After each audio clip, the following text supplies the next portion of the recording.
ಜೈ ಹಿಂದ್ ಎಲ್ರಿಗೂ ಶೇರ್ ಮಾಡ್ರಿ ಅದೇ ತರ ಸಬ್ಸ್ಕ್ರೈಬ್ ಆಗ್ರಿ. ಮೇನ್ ಇಂಪಾರ್ಟೆಂಟ್ ಒಂದು ಮೆಥಡ್ ಅನ್ನ ಹೇಳ್ಕೊಡ್ತೀನಿ ನಿಮ್ಗೆ, ಎಲಿಮಿನೇಷನ್ ಮೆಥಡ್ ಹೆಂಗ್ ಮಾಡೋದು ಅಂತಂದ್ ಹೇಳಿ. ಇದು ಸ್ಕೋರ್ ಮಾಡಕ್ ಬಾಳ್ ಅಂದ್ರೆ ಬಾಳ್ ಈಸಿ ಆಗತ್ತೆ. ಇವಾಗ ನೋಡ್ರಿ ನಮ್ದೆಲ್ಲರದು ಸ್ಕೋರ್ ಎಷ್ಟಾಗಿರತ್ತೆ ಅಂತಂದ್ ಹೇಳಿದ್ರೆ ಆಲ್ಮೋಸ್ಟ್ ಒಂದು 60 ವರೆಗೂ ನಾವು ಕರೆಕ್ಟ್ ಮಾಡ್ತೀವಿ, ಅಥವಾ 50 ಕ್ವಶನ್ಸ್ ಗಳನ್ನ ಕರೆಕ್ಟ್ ಮಾಡ್ತೀವಿ. ಇದಕ್ಕಿಂತ ಜಾಸ್ತಿ ಹೆಂಗ್ ಮಾಡೋದ್ರಿ? ನಮಗೆ ಕ್ವಶನ್ಸ್ ಗಳು ಅರ್ಥನ ಆಗಂಗಿಲ್ಲ, ಅವುಗಳನ್ನ ಹೆಂಗ್ ಸಾಲ್ವ್ ಮಾಡೋದನ್ನ ನಾನು ಇವಾಗ ಎಲಿಮಿನೇಷನ್ ಮೆಥಡ್ ಇಂದ ಹೇಳ್ಕೊಡ್ತೀನಿ. ಒಂದ್ ವಿಡಿಯೋ ನೋಡಿದ್ರೆ ಏನ್ ಆಗಂಗಿಲ್ಲ, ಬಟ್ ಅದ್ರ ಕಂಟಿನ್ಯೂಸ್ ಆಗಿ ನನ್ನ ವಿಡಿಯೋಸ್ ಗಳನ್ನ ನೋಡಿದ್ರಿ ಅಂತಂದ್ ಹೇಳಿದ್ರೆ ಪಕ್ಕಾ ಯೂಸ್ ಆಗತ್ತೆ ನಿಮ್ಗ ಸ್ಕೋರ್ ಜಾಸ್ತಿ ಮಾಡಕ. ಇಲ್ಲಿ ನೋಡ್ರಿ, ಮೊಘಲರ ಆಸ್ಥಾನಕ್ಕೆ ಭೇಟಿ ನೀಡಿದ ಬ್ರಿಟಿಷರ ಹೆಸರುಗಳನ್ನ ಕಾಲಾನುಕ್ರಮದಲ್ಲಿ ಬರಿಬೇಕಂತಂದ್ ಹೇಳ್ಯಾರ. ಈಗ ನಾವು ನೋಡಿದ್ರ sir Thomas rho, sir William ನಾರಿಸ್, Ralph Fitch ಅಂತಂದ್ ಹೇಳಿ, ವಿಲಿಯಂ ಹಾಕಿನ್ಸ್ ಅಂತಂದ್ ಅದಾರ. ಇದ್ರೊಳಗ್ ನನಗೆ ಯಾರು ಗೊತ್ತ ಇಲ್ಲ, ಇದ್ ನಾನು ಹೆಂಗ್ ಕರೆಕ್ಟ್ ಹಾಕೋದ? ಕರೆಕ್ಟಾ? ಸೊ ಇದ್ರೊಳಗೆ ನನಗೆ ಕೆಲವೊಂದು ಗೊತ್ತ ಇಲ್ಲ, ಬಟ್ ಆದ್ರೆ ಇದ್ರಲ್ಲಿ ಏನಂದ್ರೆ ನನಗ ಸರ್ ಥಾಮಸ್ ರೋ ಗೊತ್ತಿದಾನ, ಅದಾದಂದ್ರೆ ವಿಲಿಯಂ ಹಾಕಿನ್ಸ್ ಅಷ್ಟ ಗೊತ್ತಿದಾರ. ಈಗ ಸರ್ ಥಾಮಸ್ ರೋ ಮತ್ತು ವಿಲಿಯಂ ಹಾಕಿನ್ಸ್ ಅಂತ ಬಂದ್ರಿ ಅಂತಂದ್ ಹೇಳಿದ್ರ ಫಸ್ಟ್ ಯಾರು ಬಂದರು? ಸರ್ ವಿಲಿಯಂ ಹಾಕಿನ್ಸ್ ಫಸ್ಟ್ ಬಂದಾರಿ, ಡಿ ಫಸ್ಟ್ ಬಂದ. ಅದಾದ ನಂತರ ಯಾರು ಬಂದರು? ಸರ್ ಥಾಮಸ್ ರೋ ಬಂದಿದಾನ. ಅಂದ್ರೆ ಈ ಕಾಂಬಿನೇಷನ್ ಇಲ್ಲಿ ಐತಂತ ನೋಡೋದು. ಇವಾಗ ಡಿ ಎ ಅಂತ ಬರ್ಬೇಕು. ಇಲ್ಲಿ ನೋಡ್ರಿ, ಡಿ ಎ ಎಲ್ಲಾದ್ರೂ ಐತೇನೆ? ಇಲ್ರಿ, ಇಲ್ಲಿ ಡಿ ಎ ಮತ್ತು ಎ ಬಾಳ್ ದೂರ ಅದಾವ, ಇದು ಬರಂಗಿಲ್ಲ. ಇಲ್ಲಿ ನೋಡ್ರಿ, ಡಿ ಎ ಎಲ್ಲಾದ್ರೂ ಸಮೀಪ ಐತೇನ್ರಿ? ಇಲ್ಲಿಲ್ಲ, ಇದು ಬಾಳ್ ದೂರ ಐತೆ. ಅದಾದ ನಂತರ ನೆಕ್ಸ್ಟ್ ನೋಡ್ರಿ, ಇಲ್ಲೆಲ್ಲಾದ್ರೂ ಐತೇನ್ರಿ? ಸರ್ ಡಿ ಎ ಅಂತಂದ್ ಇಲ್ಲಿ ಐತ್ರಿ, ಅದಾದ ನಂತರ ಡಿ ಎ ಅಂತಂದ್ ಇಲ್ಲಿ ಐತ್ರಿ. ಈ ಎರಡರೊಳಗಡೆ ಒಂದು ಆಪ್ಷನ್ ಕರೆಕ್ಟ್ ಆಗತ್ತ. ಆಮೇಲೆ ಎಷ್ಟೋ ಜನ ನೀವು ಕ್ಲಾಸಸ್ ಗಳನ್ನ ಕೇಳಿರ್ಬೋದು, ಸರ್ ಒಬ್ರು ಏನಂತಂದ್ ಹೇಳಿದ್ರೆ ಅಕ್ಬರ್ನ್ ಟೈಮ್ ಅಲ್ಲಿ ಬಂದಿದಾರೆ, ಅದಾದ ನಂತರ ಇಬ್ಬರು ಜನ ಏನಂತಂದ್ ಹೇಳಿದ್ರೆ ಜಹಾಂಗೀರ್ನ್ ಟೈಮ್ ಅಲ್ಲಿ ಬಂದಿದಾರೆ. ಈಗ ನಾವೇನ್ ಬರ್ದಿದಾವಲ್ಲ, ಇವ್ರಿಬ್ರು ಏನಂತಂದ್ ಹೇಳಿದ್ರೆ ಜಹಾಂಗೀರ್ನ್ ಟೈಮ್ ಅಲ್ಲಿ ಬಂದವ್ರ.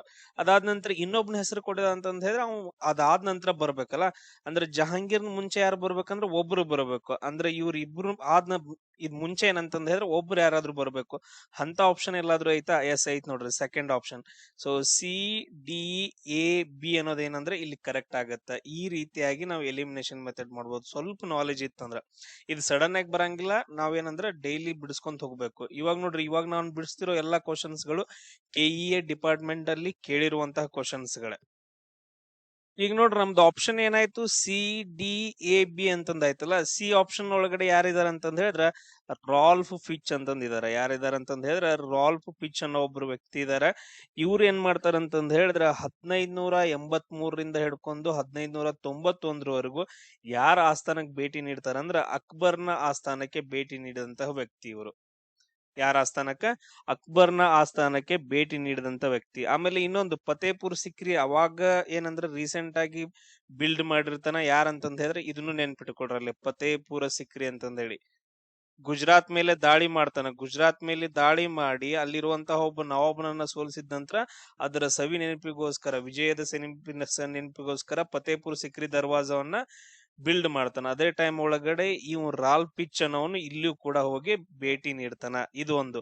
ಅದಾದ ನಂತರ ಆಪ್ಷನ್ ಡಿ ಒಳಗಡೆ ಏನ್ ಕೊಟ್ಟಿದಾನ ಅಂತಂದ್ ಹೇಳಿದ್ರೆ ವಿಲಿಯಂ ಹಾಕಿನ್ಸ್ ಅಂತ ಕೊಟ್ಟಿದಾನ. ಯಾರನ್ನ? ಕ್ಯಾಪ್ಟನ್ ವಿಲಿಯಂ ಹಾಕಿನ್ಸ್ ಅಂತಂದ್ ಹೇಳ್ತೀವಿ. ಇವನ್ ಏನ್ ಮಾಡ್ತಾ ಅಂತಂದ್ ಹೇಳಿದ್ರ 1608ರಲ್ಲಿ 1608ರಲ್ಲಿ ಎಲ್ಗ್ ಬರ್ತಾ ಅಂತಂದ್ ಹೇಳಿದ್ರೆ ಜಹಾಂಗೀರ್ನ ಆಸ್ಥಾನಕ್ಕೆ ಬರ್ತಾನ. ತುಂಬಾ ಇಂಪಾರ್ಟೆಂಟ್. 1608 ಮತ್ತು 9ರ ಕಾಲದಲ್ಲಿ ಅಂತ ಕೊಟ್ಟಿದ್ದಾರೆ. ಮೊಘಲ್ ಚಕ್ರವರ್ತಿ ಜಹಾಂಗೀರ್ನ ಆಸ್ಥಾನಕ್ಕೆ ಭೇಟಿ ನೀಡಿ ವ್ಯಾಪಾರಕ್ಕೆ ಅನುಮತಿಯನ್ನ ಕೋರ್ತಾನ, ಬಟ್ ಆದ್ರೆ ಸಿಗಂಗಿಲ್ಲ. ಇನ್ ಇನ್ನೊಂದ್ ನೆನ್ಪಿಟ್ಕೊಡ್ರಿ, ಇವ್ ಯಾವ ಹಡಗಿನ ಮುಖಾಂತರ ಬಂದ ಅಂತ ಕೇಳ್ತಾರ ಕ್ವಶನ್. ಹೆಕ್ಟರ್ ಅನ್ನೋ ಒಂದು ಹಡಗು. ಆ ಹಡಗಿನ ಹೆಸರು ಏನಂತಂದ್ ಹೇಳಿದ್ರೆ ಹೆಕ್ಟರ್ ಅಂತಂದ್ ಹೇಳ್ತೀವಿ. ಆಮೇಲೆ ಆಪ್ಷನ್ ಎ ಏನ್ ಬರುತ್ತಂತಂದ್ ಹೇಳಿದ್ರೆ ಸರ್ ಥಾಮಸ್ ರೋ ಅಂತಂದ್ ಹೇಳಿ. ಯಾರು ಬರ್ತಾರ? ಸರ್ ಥಾಮಸ್ ರೋ ಅಂತಂದ್ ಹೇಳಿ. ಇವ್ರು ತುಂಬಾ ಇಂಪಾರ್ಟೆಂಟ್. ಯಾವಾಗ ಬರ್ತಾರ ಅಂತಂದ್ ಹೇಳಿದ್ರ 1615ರಲ್ಲಿ. ಯಾವಾಗ ಬರ್ತಾರ? 1615ರಲ್ಲಿ ಇವನು ಜಹಾಂಗೀರ್ನ ಆಸ್ಥಾನಕ್ ಬರ್ತಾನ. ಇವನು ಕೂಡ ಎಲ್ಲಿಗೆ ಬರ್ತಾನ ಅಂದ್ರ ಜಹಾಂಗೀರ್ನ ಆಸ್ಥಾನಕ್ ಬರ್ತಾನ. ಇಲ್ಲಿ ಯಾರ ಕಳಿಸ್ತಾರ ಅಂತಂದ್ ಹೇಳಿ ಕೇಳ್ಬೋದು ನಿಮ್ಗೆ. 1ನೇ ಜೇಮ್ಸ್, ಇಂಗ್ಲೆಂಡಿನ ರಾಜನಾದಂತಹ 1ನೇ ಜೇಮ್ಸ್ ಇದ್ದವನ್ ಏನ್ ಮಾಡ್ತಾನ ಅಂತಂದ್ ಹೇಳಿದ್ರೆ ಭಾರತಕ್ಕೆ ವ್ಯಾಪಾರದ ಅನುಮತಿಯನ್ನ ಕೇಳೋಕೆ ಕಳಿಸ್ಕೊಡ್ತಾನ. ಇದು ಸರ್ ಥಾಮಸ್ ರೋ ಆಯ್ತು. ಅದಾದ ನಂತರ ಲಾಸ್ಟ್ ಐತ್ ನೋಡ್ರಿ, ಇನ್ನೊಬ್ನ ಯಾರ ಅಂತಂದ್ ಹೇಳಿದ್ರೆ ಸರ್ ವಿಲಿಯಂ ನಾರಿಸ್ ಅಂತಂದ್ ಹೇಳಿ. ಸರ್ ವಿಲಿಯಂ ನಾರಿಸ್ ಅಂತಂದ್ ಹೇಳಿ ಬರ್ತಾರ. ಇವ್ರು ಯಾವಾಗ ಬರ್ತಾರ ಅಂದ್ರ 1698ರಿಂದ ಹಿಡ್ಕೊಂಡು 1702ರವರೆಗೂ ಇವ್ರು ಯಾರ ಆಸ್ಥಾನಕ್ ಬರ್ತಾನಂದ್ರ ಔರಂಗಜೇಬನ ಆಸ್ಥಾನಕ್ ಬರ್ತಾನ. ಯಾರ ಆಸ್ಥಾನಕ್ಕ? ಔರಂಗಜೇಬನ ಆಸ್ಥಾನಕ್ಕೆ ಬರುವಂತಹ ಒಬ್ಬ ಇಂಗ್ಲಿಷ್ ಕಂಪನಿಯ ರಾಯಭಾರಿ ಅಂತಂದ್ ಹೇಳ್ತೀವಿ. ಇಷ್ಟು ಪಾಯಿಂಟ್ಸ್ ಗಳನ್ನ ನೆನ್ಪಿಟ್ಕೊಡ್ರಿ. ಸೊ ಇಲ್ಲಿ ನೋಡ್ರಿ ನೆಕ್ಸ್ಟ್ ಕ್ವಶನ್, ಮುಸ್ಲಿಮರ ಆಗಮನಕ್ಕ ಮುಂಚೆ ಅಂದ್ರ ಇವಾಗ ದೆಹಲಿ ಸುಲ್ತಾನರ ಬೆಲ್ಲ ಬರ್ತಾರಲ್ಲ ಅವ್ರಿಗಿಂತ ಮುಂಚೆ ಅಂದ್ರ ಆಲ್ಮೋಸ್ಟ್ ಯಾವಾಗ 1000 ಟೈಮ್ ಒಳಗಡೆ ಕಾಶ್ಮೀರವನ್ನ ಆಳಿದಂತಹ ಭಾರತೀಯ ರಾಣಿ ಯಾರು ಅಂತಂದ್ ಹೇಳಿ ನಾವು ಗುರುತು ಮಾಡ್ಬೇಕು. ಇವಾಗ ನೋಡ್ರಿ ರುದ್ರಮ್ಮ ದೇವಿ ಎಲ್ಲಿ ಬರ್ತಾರ ಅಂತಂದ್ ಹೇಳಿದ್ರೆ ನೀವು ಎಲ್ಲ ಮೂವಿ ನೋಡಿರ್ಬೋದು. ರುದ್ರಮ್ಮ ದೇವಿ ಈಗ ಆಂಧ್ರ ಪ್ರದೇಶ, ತೆಲಂಗಾಣ ಆಂಧ್ರ ಪ್ರದೇಶದಲ್ಲಿ ಬರ್ತಾರ. ಈ ಆಪ್ಷನ್ ಅನ್ನ ತೆಗೆದು ಹಾಕ್ತಿವಿ, ಎಲಿಮಿನೇಷನ್ ಮೆಥಡ್ ಮಾಡತ್ತೀವಿ. ನೆಕ್ಸ್ಟ್ ಪ್ರಭಾವತಿ ಗುಪ್ತಾ ಅಂತಂದ್ ಹೇಳಿ ಬರ್ತಾರ. ಅಂದ್ರೆ ಗುಪ್ತ ಸಾಮ್ರಾಜ್ಯಕ್ಕೆ ಸೇರಿದಂತಹ ಒಬ್ಬಕಿ ಲೇಡಿ ಈಕಿ, ಸೊ ಮಹಿಳೆ, ಸೊ ಅದು ಕೂಡ ಬರಂಗಿಲ್ಲ. ನೆಕ್ಸ್ಟ್ ರಾಣಿ ದುರ್ಗಾವತಿ ಅಂತಂದ್ ಹೇಳಿ ನಾವು ಕೇಳಿದೀವಿ, ಕಾಶ್ಮೀರಕ್ಕಂತೂ ಬರಂಗಿಲ್ಲಲ್ಲ, ಪಕ್ಕ 100% ಬರಂಗಿಲ್ಲ. ಎಲ್ಲೋ ಕೇಳಿದಿವ್ರಿ ಸರ್ ನಾವು ರಾಣಿ ದುರ್ಗಾವತಿ ಅಂತ ಹೇಳಿ, ಕಾಶ್ಮೀರದಾಗಂತೂ ಆಳ್ವಿಕೆ ನಡೆಸಿಲ್ರಿ. ಅಂದ್ರೆ ಇನ್ ಒಂದು ಆಪ್ಷನ್ ಉಳಿತಲ್ಲ, ಈ ಆಪ್ಷನ್ ಏನಂದ್ರೆ ಕರೆಕ್ಟ್ ಆನ್ಸರ್ ರಾಣಿ ದಿಡ್ಡ ಅಂತಂದ್ ಹೇಳ್ತೀವಿ. ರಾಣಿ ದಿಡ್ಡ ಏನಂತಂದ್ ಹೇಳಿದ್ರ 10ನೇ ಶತಮಾನದಲ್ಲಿ, ಯಾವಾಗ 10ನೇ ಶತಮಾನದೊಳಗಡೆ ಕಾಶ್ಮೀರವನ್ನ ಆಳಿದಂತಹ ಒಬ್ಬ ರಾಣಿ ಅಂತಂದ್ ಹೇಳ್ತೀವಿ. 980ರಿಂದ ಹಿಡ್ಕೊಂಡು 1003ರವರೆಗೂ ಆಳಿದಂತಹ ಒಬ್ಬಕಿ ರಾಣಿ. ಇವಳನ್ನ ಕಾಶ್ಮೀರದ ಕ್ಯಾಥರಿನ್ ಅಂತಾನು ಕೂಡ ಕರೀತಾರ. ಬಟ್ ಸೊ ಅಷ್ಟೊಂದು ಡೀಟೇಲ್ ಆಗಿ ಎಲ್ಲ ಬೇಡ, ಜಸ್ಟ್ ಇದ್ ನೆನ್ಪಿಟ್ಕೊಡ್ರಿ. ಅದಾದ್ಮೇಲೆ ಇನ್ನು ಕೆಲವೊಂದು ಆಪ್ಷನ್ಸ್ ಗಳಿದ್ವಲ್ಲ, ರಾಣಿ ದುರ್ಗಾವತಿ ಅಂತಂದ್ ಹೇಳಿ ಬಂತು. ಯಾರಂತಂದ್ ಹೇಳಿದ್ರ ರಾಣಿ ದುರ್ಗಾವತಿ. ಇವ್ರು ಯಾವಾಗ ಅಂತಂದ್ ಹೇಳಿದ್ರ 16ನೇ ಶತಮಾನದಲ್ಲಿ, ಯಾವಾಗ 16ನೇ ಶತಮಾನದಲ್ಲಿ ಗೊಂಡ್ವಾನ ಸಾಮ್ರಾಜ್ಯವನ್ನ ಆಳಿದಂತಹ ರಾಣಿ. ಎಲ್ಲಿ ಅಂತಂದ್ ಹೇಳಿದ್ರೆ ಗೊಂಡ್ವಾನ ಸಾಮ್ರಾಜ್ಯ ಎಲ್ಲಿ ಬರುತ್ತೆ ಇದು ಸರ್? ಈ ತರ ನಾವು ಭಾರತದ ನಕ್ಷೆಯನ್ನ ತಗೊಂಡ್ವಿ ಅಂತಂದ್ ಹೇಳಿದ್ರೆ ಮಧ್ಯಪ್ರದೇಶ ಏನ್ ಬರುತ್ತಲ್ಲ, ಈ ಪ್ರದೇಶದೊಳಗಡೆ ಆಳ್ವಿಕೆ ನಡೆಸಿದಂತಹ ಒಬ್ಬಕಿ ರಾಣಿ ದುರ್ಗಾವತಿ ಅಂತಂದ್ ಹೇಳ್ತೀವಿ. ಇವಳು ರಜಪೂತರ ರಾಣಿ, ರಜಪೂತ ವಂಶಕ್ಕೆ ಸೇರಿದಂತಹ ಒಬ್ಬಕಿ ರಾಣಿ. ಇವಳು ಅಕ್ಬರ್ನನ್ನು ಕೂಡ ಸೋಲಿಸ್ತಾಳ. ಸೊ ಅಕ್ಬರ್ನ ಜೊತೆ ಹೋರಾಡಿದಂತಹ ಒಬ್ಬಕಿ ರಾಣಿ, ಅಕ್ಬರ್ನನ್ನು ಕೂಡ ಸೋಲಿಸಿದಂತಹ ಒಬ್ಬಕಿ ರಾಣಿ ಈಕೆ. ಸೊ ಇಲ್ಲಿ ನೋಡ್ರಿ ತುಂಬಾ ಇಂಪಾರ್ಟೆಂಟ್, ಇದು ಎಲ್ಲಿ ಬರುತ್ತೆ ಅಂದ್ರೆ ಮಧ್ಯಪ್ರದೇಶದೊಳಗಡೆ, ಗೊಂಡ್ವಾನ ಪ್ರದೇಶ ಆ ಕಡೆ ಸೈಡ್.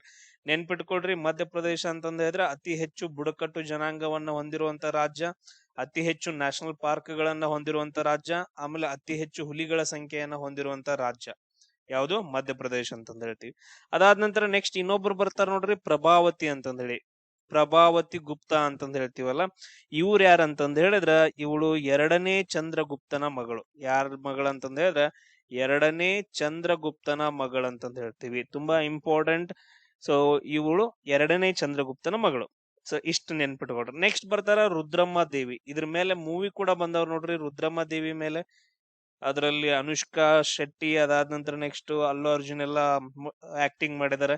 ಇವ್ರು ಎಲ್ಲಿ ಬರ್ತಾರ ಅಂತಂದ್ ಹೇಳಿದ್ರ ವಾರಂಗಲ್ ಸಾಮ್ರಾಜ್ಯ. ಎಲ್ಲಿ ಬರುತ್ತಂತಂದ್ ಹೇಳಿದ್ರ ಈ ಪ್ರದೇಶದಲ್ಲಿ, ಅಂದ್ರೆ ತೆಲಂಗಾಣ ಮತ್ತು ಆಂಧ್ರ ಪ್ರದೇಶ. ವಾರಂಗಲ್ ಸಾಮ್ರಾಜ್ಯ ಅಂತಂದ್ ಹೇಳ್ತೀವಿ. ವಾರಂಗಲ್ ಒಳಗಡೆ ಹೆಸರು ಏನ್ ಹೇಳ್ತೀವಿ ಅಂದ್ರೆ ಕಾಕತೀಯರ ಸಾಮ್ರಾಜ್ಯ.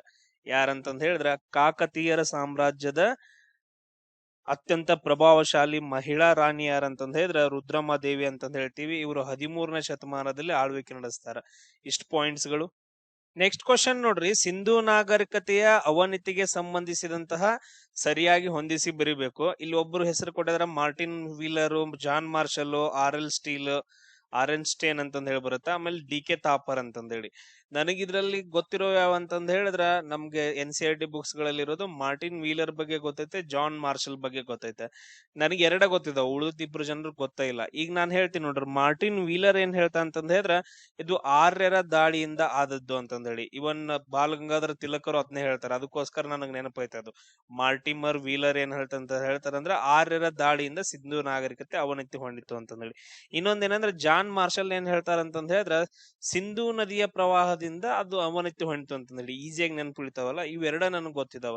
ಈಗ ಏನ್ ಹೇಳ್ತೀವಿ, ಎ ಇದ್ದದ್ 2 ಆಗ್ಬೇಕು, ಎ ಇದ್ದದೇನಂತಂದ್ ಹೇಳಿದ್ರೆ 2 ಆಗ್ಬೇಕು. ಇವನ್ ಒಂದ ಗೊತ್ತಿದ್ರು ಸಾಕು ನೋಡ್ರಿ. ಎ ಇದ್ದದ್ 2 ಆಯ್ತು ಅಂತಂದ್ ಹೇಳಿದ್ರೆ ನಮ್ದು ಆಪ್ಷನ್ 2 ಕರೆಕ್ಟ್ ಆಗತ್ತ. ಉಳಿದದ್ದು ಎಲ್ಲ ಏನಂತಂದ್ ಹೇಳಿದ್ರ ರಾಂಗ್ ಆಗ್ತಾವ. ಯಾಕಂದ್ರ A1 3 ಈ ತರ ಎಲಿಮಿನೇಷನ್ ಮಾಡ್ಬೇಕು. ಅದಾದ ನಂತರ A2 ಆಯ್ತು, B1 ಆಯ್ತು. ಅದಾದ ನಂತರ ನೆಕ್ಸ್ಟ್ ಏನೈತಿ, C3 ಐತಿ ನೋಡ್ರಿ. ಸಿ ಏನಂತಂದ್ ಹೇಳಿದ್ರೆ 3 ಐತೆ. RL ಸ್ಟೀಲ್ ಏನ್ ಹೇಳ್ತಾರಂತಂದ್ ಹೇಳಿದ್ರೆ ಹವಾಮಾನದಲ್ಲಿ ಬದಲಾವಣೆ ಆಯ್ತು ಅಂತಂದ್ ಹೇಳಿ. ಅದಾದ ನಂತರ D5 ಅಂತಂದ್ ಹೇಳಿ, D5. ಈಗ ನಾವು ಒಂದೊಂದಾಗಿ ಡಿಸ್ಕಷನ್ ಮಾಡ್ಕೊಂತ ಹೋಗೋಣ, ತುಂಬಾ ಇಂಪಾರ್ಟೆಂಟ್. ಮಾರ್ಟಿನ್ ವೀಲರ್ ಏನ್ ಹೇಳ್ತಾರಂತಂದ್ ಹೇಳಿದ್ರೆ ಸಿಂಧೂ ನಾಗರಿಕತೆಯ ಅವನತಿ ಹೊಂದಾಕ ಆರ್ಯರ ದಾಳಿಯಿಂದ ಅವನತಿ ಹೊಂಟು ಅಂತಂದ್ ಹೇಳಿ. ಜಾನ್ ಮಾರ್ಷಲ್ ಏನ್ ಹೇಳ್ತಾರ, ಸಿಂಧೂ ನದಿಯ ಪ್ರವಾಹ ಬಂದಿರೋದ್ರಿಂದ ಸಿಂಧೂ ನದಿ ನಾಗರಿಕತೆ ನಶಿಸಿ ಹೋಯ್ತು ಅಂತಂದ್ ಹೇಳ್ತಾರ. RL ಸ್ಟೀಲ್ ಏನ್ ಹೇಳ್ತಾರ, ಹವಾಮಾನದಲ್ಲಿ ಬದಲಾವಣೆಯಾಗಿ ಆ ಟೈಮ್ ಒಳಗಡೆ ಏನಾಗತ್ತ, ಸಿಂಧು ನಾಗರಿಕತೆ ಹಾಳಾಗಿ ಹೋಗುತ್ತಾ ಅಂತಂದೇಳಿ. ಆಮೇಲೆ ಡಿ ಕೆ ತಾಫರ್ ಏನು, ನೈಸರ್ಗಿಕ ಸಂಪನ್ಮೂಲಗಳ ಕೊರತೆಯಿಂದ ಅದು ಹಾಳಾಗಿರ್ಬೋದು ಅಥವಾ ನಾಶ ಆಗಿರ್ಬೋದು ಅಂತಂದೇಳಿ ಯಾರ್ದ ಅಭಿಪ್ರಾಯ, ಬಿ ಕೆ ತಾಪರ್ ಅವರ ಅಭಿಪ್ರಾಯ ಆಗತ್ತೆ. ನೋಡ್ರಿ ಈ ಕ್ವಶನ್ಸ್ ಗಳು ಇಲ್ಲಿವರೆಗೂ ಏನ್ ತಗೊಂಡಿರಲ್ಲ ಕೆ ಎ ಬೋರ್ಡ್, ಬಾಳ ಅಂದ್ರ ಬಾಳ ಇಂಪಾರ್ಟೆಂಟ್ ಕ್ವಶನ್ಸ್ ಗಳು ನಿಮ್ಗ ಗೊತ್ತಿರ್ಬೇಕು. ನೋಡಿದ ತಕ್ಷಣ ಕಂಪ್ಲೀಟ್ ಆಗಿ ವಿಡಿಯೋನ ನೋಡ್ರಿ. ನೆಕ್ಸ್ಟ್ ಕ್ವಶನ್ ನೋಡ್ರಿ, ಹರಿಜನ ಸೇವಕ ಸಂಘದ ಕರ್ನಾಟಕ ಶಾಖೆಯ ಪ್ರಥಮ ಅಧ್ಯಕ್ಷರಾಗಿದ್ದವ್ರು ಯಾರು ಅಂತ ಕ್ವಶನ್ ಕೇಳಿದ್ದಾರೆ. ಈಗ ನಾನು ಆಪ್ಷನ್ಸ್ ಗಳನ್ನ ನೋಡಿದ್ರ, ಈಗ ಎಲ್ಲಾ ಆಪ್ಷನ್ಸ್ ಗಳು ಓದ್ರಿ. ಟಿ ಸಿದ್ಧಲಿಂಗಯ್ಯ ಅಂತಂದೈತೆ, ಆಮೇಲೆ ಮೈಲಾರ್ ಮಹಾದೇವಪ್ಪ ಅಂತಂದೈತೆ. ಮೈಲಾರ್ ಮಹಾದೇವಪ್ಪ ಅವರು ಈ ತರ ಎಲ್ಲ ಥಿಂಗ್ಸ್ ಎಲ್ಲ ಮಾಡಿಲ್ಲ. ಅವ್ರು ಏನ್ ಮಾಡ್ತಾರ ಅಂತಂದ್ರೆ ಅದ್ರ ಕೆಲವೊಂದು ಆ ಚಳುವಳಿಗಳಿಗೆ ಸಂಬಂಧ ಪಡ್ತಾರ. ಸೊ ಅದಕ್ಕೋಸ್ಕರ ನಾನು ಇದನ್ನ ತೆಗೆದು ಹಾಕ್ತೀನಿ. ಆಮೇಲೆ ಇವನ್ ಟಿ ಸಿದ್ಧಲಿಂಗಯ್ಯ ಕೂಡ ಅದಕ್ ಬರಂಗಿಲ್ಲ. ಮೇ ಬಿ ಯಾವ್ದಂತಂದ್ ಹೇಳಿದ್ರೆ ವೀರನಗೌಡ ಬರ್ಬೋದು ಅಥವಾ ಎಚ್ ಡಿ ದಾಸಪ್ಪ ಬರ್ಬೋದು ಅಂತಂದ್ ಹೇಳಿ ಎರಡರಲ್ಲಿ ಯಾವ್ದಾದ್ರು ಒಂದು ಗೆಸ್ ಮಾಡೋದು. 50-50 ಆನ್ಸರ್ ಕರೆಕ್ಟ್ ಆಗತ್ತೆ. ಟಿ ಸಿದ್ಧಲಿಂಗಯ್ಯ, ಮೈಲಾರ್ ಮಹದೇವಪ್ಪ ಹರಿಜನ ಸೇವಕ ಸಂಘಕ್ಕೆ ಸಂಬಂಧ ಬರಂಗಿಲ್ಲ. ನೀವು ಓದಿದಿರಿ, ನಿಮಗ್ ಗೊತ್ತು ಐತಿ. ಇವ್ರಿಬ್ರು ಹೆಸರು ಅಷ್ಟೇ ನಮ್ಗೆ ಗೊತ್ತಿದೆ, ಉಳ್ದದ ಹೆಸರು ಗೊತ್ತಿಲ್ಲ. ಈಗ ನಮ್ಗೆ ಆನ್ಸರ್ ಏನಾಗತ್ತಂತಂದ್ ಹೇಳಿದ್ರೆ ಸರ್ದಾರ್ ವೀರನ್ಗೌಡ ಆಗತ್ತ. ಇಲ್ಲಿ ಹರಿಜನ ಸೇವಕ ಸಂಘದ ಕರ್ನಾಟಕ ಶಾಖೆಯ ಪ್ರಥಮ ಅಧ್ಯಕ್ಷರು ಯಾರಾಗಿರ್ತಾರ ಅಂತಂದ್ ಹೇಳಿದ್ರೆ ಸರ್ದಾರ್ ವೀರನ್ಗೌಡ ಆಗಿರ್ತಾರ. ಇನ್ನು ಉಳ್ದವ್ರ ಬಗ್ಗೆ ಒಂದ್ ಸ್ವಲ್ಪ ಕೆಲವೊಂದು ಡಿಸ್ಕಷನ್ ಮಾಡೋಣ, ಯಾಕಂದ್ರ ಬಾಳ ಇಂಪಾರ್ಟೆಂಟ್ ಆಗ್ತಾವ ಇವ. ನೋಡ್ರಿ ಏನೇನೈತಿ ಈಗ ನಮ್ಗ್ ಗೊತ್ತಾಯ್ತು. ಫಸ್ಟ್ ಒನ್ ಏನಂತಂದ್ ಹೇಳಿದ್ರ ಸರ್ದಾರ್ ವೀರನಗೌಡ ಪಾಟೀಲ್ ಅಂತಂದೇಳಿ. ಯಾರಂತಂದ್ ಹೇಳಿದ್ರ ಸರ್ದಾರ್ ವೀರನಗೌಡ ಪಾಟೀಲ್. ಇವ್ರ ಬಗ್ಗೆ ಏನಾಗೈತಿ ಸರ್, ಇವ್ರೇನಂತಂದ್ ಹೇಳಿದ್ರ ಮಹಾತ್ಮ ಗಾಂಧೀಜಿ ಅವರು ಸ್ಥಾಪಿಸಿದಂತದ್ದು. ಯಾರು? ಮಹಾತ್ಮ ಗಾಂಧೀಜಿ ಅವರ ಸ್ಥಾಪಿಸಿದಂತಹ ಹರಿಜನ ಸೇವಕ ಸಂಘ. ಈ ಕ್ವಶನ್ ಕೇಳ್ಬಹುದು ನೋಡ್ರಿ. ಹರಿಜನ ಸೇವಕ ಸಂಘವನ್ನ ಸ್ಥಾಪನೆ ಮಾಡಿದವರು ಯಾರು? ಮಹಾತ್ಮ ಗಾಂಧೀಜಿ ಅವರು. ಸೊ ಸ್ಥಾಪಕ ಮಾಡಿದ ನಂತರ ಯಾವಾಗ 1300 ಅಂದ್ರೆ ಈ ಟೈಮ್ ಒಳಗಡೆ 1330 ಆ ಟೈಮ್ ಒಳಗಡೆ ಸೊ ಕರ್ನಾಟಕ ಪ್ರಾಂತೀಯ ಶಾಖೆಯ ಅಧ್ಯಕ್ಷರಾಗಿ ಮೊದಲು ಅಂದ್ರೆ 1932ರಲ್ಲಿ ಆಯ್ಕೆಯಾದವ್ರು ಯಾರಂತಂದ್ರೆ ವೀರನಗೌಡ ಅಂತಂದ ಹೇಳ್ತೀವಿ ನೋಡ್ರಿ. ಎಷ್ಟು ಡೀಟೇಲ್ ಆಗಿ ಹೇಳಾಕತ್ತೀನಿ, ಪ್ರತಿಯೊಂದು ಪಾಯಿಂಟ್ಸ್ ಗಳನ್ನ ಬರೆದಿಟ್ಕೊಡ್ರಿ. ಅದಾದ ನಂತರ ನೆಕ್ಸ್ಟ್ ಬರ್ತಾರ ಎಚ್ ಟಿ ದಾಸಪ್ಪ ಅಂತಂದೇಳಿ. ಎಚ್ ಟಿ ದಾಸಪ್ಪ ಅನ್ನೋ ಒಬ್ರು ವ್ಯಕ್ತಿ ಬರ್ತಾರ, ಆಪ್ಷನ್ ಅಲ್ಲಿ ಕೊಟ್ಟಿದ್ದಾರೆ. ಇವ್ರು ಯಾರಂತಂದ ಹೇಳಿದ್ರ ಮೈಸೂರು ಸಂಸ್ಥಾನದ ಪ್ರಮುಖ ಸ್ವಾತಂತ್ರ್ಯ ಹೋರಾಟಗಾರರು ಅಂತಂದ್ ಹೇಳ್ತೀವಿ. ಇವರು ಭಾರತ ಸರ್ಕಾರದ ರೈಲ್ವೆ ಸಚಿವರಾಗಿ ಕಾರ್ಯನಿರ್ವಹಿಸ್ತಾರಷ್ಟೇ. ಇವ್ರ ಬಗ್ಗೆ ಅಷ್ಟೊಂದೇನ್ ಡೀಟೇಲ್ ಆಗಿ ಬೇಡ, ನಮ್ಗೇನು ಕೇಳಂಗಿಲ್ಲ. ಅದಾದ ನಂತರ ಟಿ ಸಿದ್ಧಲಿಂಗಯ್ಯ, ಇವ್ರು ಇಂಪಾರ್ಟೆಂಟ್ ಆಗ್ತಾರೆ. ಯಾರಂತಂದ್ ಹೇಳಿದ್ರೆ ಟಿ ಸಿದ್ಧಲಿಂಗಯ್ಯ ಅಂತಂದ್ ಹೇಳಿ. ಇವ್ರು ಯಾಕೆ ಇಂಪಾರ್ಟೆಂಟ್? ಇವ್ರು ಯಾಕಂತಂದ್ ಹೇಳಿದ್ರ ಇವರು ಶಿವಪುರ ಧ್ವಜ ಸತ್ಯಾಗ್ರಹದಲ್ಲಿ ಪ್ರಮುಖ ಪಾತ್ರವನ್ನು ವಹಿಸ್ತಾರ. ನೆನ್ಪಿಟ್ಕೊಳ್ರಿ, ಟಿ ಸಿದ್ಧಲಿಂಗಯ್ಯ ಶಿವಪುರ ಧ್ವಜ ಸತ್ಯಾಗ್ರಹದಲ್ಲಿ. ಅದಾದ ನಂತರ ಇನ್ನೊಬ್ರು ಬರ್ತಾರ ಮೈಲಾರ್ ಮಹಾದೇವಪ್ಪ. ಇನ್ನೊಬ್ರು ಯಾರಂತಂದ್ ಹೇಳಿದ್ರ ಮೈಲಾರ್ ಮಹಾದೇವಪ್ಪ ಅಂತಂದ್ ಹೇಳಿ. ಇವ್ರು ಎದಕ್ ಇಂಪಾರ್ಟೆಂಟ್ ಆಗ್ತಾರೆ? ಯಾರಾದ್ರೂ ಕಮೆಂಟ್ಸ್ ಗಳನ್ನ ಹಾಕ್ರ ನೋಡೋಣ. ಯಾಕಂತಂದ್ ಹೇಳಿದ್ರ ಇವರು ಗಾಂಧೀಜಿ ಅವ್ರು ನಡೆಸಿದಂತಹ, ಎಂ ಜಿ ಅಂತ ಬರೋಣ, ಮಹಾತ್ಮ ಗಾಂಧೀಜಿ ಅವ್ರು ನಡೆಸಿದಂತಹ ದಂಡಿ ಸತ್ಯಾಗ್ರಹದಲ್ಲಿ, ಮಹಾತ್ಮ ಗಾಂಧೀಜಿ ಅವರು ನಡೆಸಿದಂತಹ ದಂಡಿ ಸತ್ಯಾಗ್ರಹ ಯಾವಾಗ 1930ರಲ್ಲಿ ನಡೆಸಿದಂತಹ ಈ ಸತ್ಯಾಗ್ರಹದಲ್ಲಿ ಕರ್ನಾಟಕದಿಂದ ಭಾಗವಹಿಸದ ಏಕೈಕ ವ್ಯಕ್ತಿ ಅಂತಂದ್ ಹೇಳ್ತೀವಿ. ಕರ್ನಾಟಕದಿಂದ ಭಾಗವಹಿಸಿದಂತಹ ಏಕೈಕ ವ್ಯಕ್ತಿ ಯಾರಂತಂದ್ ಹೇಳಿದ್ರ ಮೈಲಾರ್ ಮಹಾದೇವಪ್ಪ ಅಂತಂದ್ ಹೇಳ್ತೀವಿ. ಇವರು ಎಲ್ಲಿಯವರಂತಂದ್ ಹೇಳಿದ್ರೆ ಹಾವೇರಿ ಜಿಲ್ಲೆಯವರು. ಎಲ್ಲಿಯವರಂತಂದ್ ಹೇಳಿದ್ರೆ ಹಾವೇರಿ ಜಿಲ್ಲೆ. ಜಸ್ಟ್ ಇದು ಇಂಪಾರ್ಟೆಂಟ್ ಪಾಯಿಂಟ್. ನಾನು ಏನ್ ಹೇಳಿದ್ನಲ್ಲ, ಮಹಾತ್ಮ ಗಾಂಧೀಜಿ ದಂಡಿ ಸತ್ಯಾಗ್ರಹ 1930ರೊಳಗ ಏಕೈಕ ವ್ಯಕ್ತಿ ಕರ್ನಾಟಕದಿಂದ ಭಾಗವಹಿಸಿದಂತವ್ರು. ನೆಕ್ಸ್ಟ್ ಕ್ವಶನ್ ನೋಡ್ರಿ, ಈ ಕೆಳಕಂಡ ಜೋಡಿಗಳಲ್ಲಿ ಯಾವ್ದು ಸರಿಯಾಗೈತಿ ಅಂತಂದೇಳಿ. ಪ್ರಪ್ರಥಮ ನಾಗರಿಕ ಪ್ರಶಸ್ತಿಗೆ ಸಂಬಂಧಪಟ್ಟಿದ್ದು. ಈಗ ಭಾರತ ರತ್ನ ಅಂತ ಬಂದ್ರ ಫಸ್ಟ್ ಟೈಮ್ ಭಾರತ ರತ್ನ ಯಾರಿಗ್ ಕೊಡ್ತಾರ? ಎಸ್, ನಮ್ಗ್ ಗೊತ್ತೈತ್ರಿ ಸರ್, ಸಿ ಗೋಪಾಲಾಚಾರಿ ಅವರಿಗೆ. ಯಾರಿಗ್ ಕೊಡ್ತಾರ? 1954ರಲ್ಲಿ 1954ರಲ್ಲಿ ಏನ್ ಮಾಡ್ತಾರ ಅಂದ್ರ ಭಾರತ ರತ್ನವನ್ನ ಕೊಡಾಕ್ ಸ್ಟಾರ್ಟ್ ಮಾಡ್ತಾರ. ಈ ಕೊಡಾಕ್ ಸ್ಟಾರ್ಟ್ ಮಾಡಿದ ತಕ್ಷಣ ಫಸ್ಟ್ ಟೈಮ್ ಯಾರು ಕೊಡ್ತಾರ ಅಂದ್ರ ಸಿ ಗೋಪಾಲಾಚಾರಿ ಅವ್ರು ಕೊಡ್ತಾರ. ಇದು ಕರೆಕ್ಟ್ ಆಗಿತ್ತ. ಆಪ್ಷನ್ ಎ ಕರೆಕ್ಟ್ ಐತ. ಎಸ್, ಆಪ್ಷನ್ ಎ ಏನಂತಂದ್ ಹೇಳಿದ್ರೆ ಎಲ್ಲಾ ಕಡೆಗೆ ಐತೆ, ಎಲ್ಲಾ ಕಡೆಗೆ ಐತೆ. ಅದಾದ ನಂತರ ಎ ಮಾತ್ರ ಸರಿ ಅಂತಂದ್ ಬರಂಗಿಲ್ಲ. ಯಾಕಂತಂದ್ ಹೇಳಿದ್ರೆ ಇನ್ನೂ ಆಪ್ಷನ್ಸ್ ಗಳನ್ನ ಬಾಳ್ ಕೊಟ್ಟಿದಾರ. ಎ ಮಾತ್ರ ಸರಿ ಅಂತಂದ್ ಬರಂಗಿಲ್ಲ, ಇನ್ನು ಕೆಳಗಡೆ ಸರಿ ಇರೋ ಬಾಳ್ ಇರ್ತಾವ. ಅದಾದ ನಂತರ ನಾವು ನೆಕ್ಸ್ಟ್ ಜಸ್ಟ್ ಥಿಂಕ್ ಮಾಡೋಣ ಉಳಿದಿದ್ದ ಆಪ್ಷನ್ಸ್ ಗಳು ನೋಡ್ರಿ. ಇದ್ರೊಳಗ್ ಬಿನೂ ಕರೆಕ್ಟ್ ಐತ, ಇಲ್ಲಿ ಬಿನೂ ಕರೆಕ್ಟ್ ಐತ, ಅದಾದ ನಂತರ ಬಿನೂ ಕರೆಕ್ಟ್ ಐತ. ನಮ್ಗೆ ಇವಾಗ ಸರ್ ನಮ್ಗ ಫಸ್ಟ್ ಒನ್ ಗೊತ್ತಿಲ್ಲ ಅಂತಂದ್ ಹೇಳಿದ್ರೆ ಎಲ್ಲಾ ಕಡೆ ಎ ಅದಾವ್ ನೋಡ್ರಿ. ಎಲ್ಲಾ ಆಪ್ಷನ್ಸ್ ಒಳಗಡೆ ಎ ಕರೆಕ್ಟ್ ಇದಾವ ಅಂತಂದ್ ಹೇಳಿದ್ರ ಎಸ್, ಎಲ್ಲಾ ಕಡೆ ಎ ಕರೆಕ್ಟ್ ಐತ ಅಂತಂದ್ ಹೇಳಿದ್ರೆ ಎ ಆಪ್ಷನ್ ಕರೆಕ್ಟ್ ಐತ. ಎ ಮಾತ್ರ ಕರೆಕ್ಟ್ ಅಂತ ಬರಂಗಿಲ್ಲ, ತೆಗೆದು ಹಾಕಿದ್ವಿ ನಾವು, ಅದು ನಮ್ ಜನರಲ್ ಆಗಿ. ನೆಕ್ಸ್ಟ್ ನೋಡ್ರಿ, ಎಲ್ಲಾ ಆಪ್ಷನ್ಸ್ ಗಳಲ್ಲಿ ಬಿ ಬಿ ಬಿ ಅಂತಂದೈತೆ, ಅಂದ್ರೆ ಆಪ್ಷನ್ ಬಿ ಕೂಡ ಏನಂತಂದ ಹೇಳಿದ್ರೆ ಕರೆಕ್ಟ್ ಐತೆ. ಅಂದ್ರ ಸತ್ಯೇಂದ್ರನಾಥ್ ಬೋಸ್ ಅವರಿಗೆ ಪದ್ಮ ವಿಭೂಷಣ ಪ್ರಶಸ್ತಿ ಸಿಕ್ಕೈತೆ. ಮೊದಲ ಪ್ರಪ್ರಥಮ ಪದ್ಮ ವಿಭೂಷಣ ಪ್ರಶಸ್ತಿ ಯಾರು ಸಿಕ್ಕೈತೆ? ಸತ್ಯೇಂದ್ರನಾಥ್ ಬೋಸ್ ಅವ್ರಿಗೂ ಸಿಕ್ಕೈತೆ. ಅಂದ್ರೆ ಎ ಮತ್ತು ಬಿ ಎರಡೂ ಸರಿ ಆಗ್ತಾವ. ಕರೆಕ್ಟಾ?